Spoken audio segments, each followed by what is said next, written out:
Масленицу самый интересный, веселый, сытный праздник с народными гуляниями, песнями, плясками. Сегодня здесь собрались жители города. Давайте узнаем, что для них значит этот праздник. Здравствуйте! Здравствуйте! Чем примечательна Масленица для вас? Для меня праздник это веселый, задорный. Тут объединяет всех людей и все нации.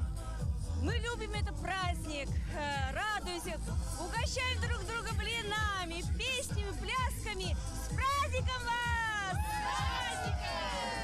Традиционно жители города Кукмар собираются на центральной площади для проводов зимы и встречи теплой весны. Погода в этот день тоже сопутствовала всенародному веселью, поэтому удалось задорно отметить последний день Масленичной недели. Обычаи и традиции сохраняем. Каждый год этот праздник на масштабном уровне, на высоком уровне проходит. Театрализованные представления, выступления танцевальных и вокальных коллективов, шутки, забавы, конкурсы, игры, в которых так охотно участвовали гости праздника. Очень хорошо, очень весело, мне все понравилось. Дети радуются, ждут весну. Тут очень красиво и повсюду музыка. Также была организована ярмарка, на которой представили работы учеников школ Кукмарского района. Благодаря им здесь можно прикоснуться и к истории, и к современности. Работы учащихся непосредственно созданы при помощи современной программы. Это трехмерное моделирование и 3D-печати. А в завершении праздника с почестями и по старинному обычаю, провожая зиму, сожгли чучело Масленицы.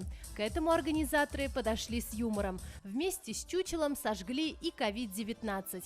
И вправду, пусть все плохое останется в прошлом. А от наступившей прекрасной поры каждый ждет только лучшего. От весны тепла, добра ждем. Крепкого здоровья в наше нелегкое время. И, конечно же, благополучия семейного всем. Взаимопонимание, любви. Желаю всем счастья, добра, чтобы не болели. И поздравляю всех с Масленицей. Динара Хабибуллина, Марат Сабирзянов. Новости Татарстана.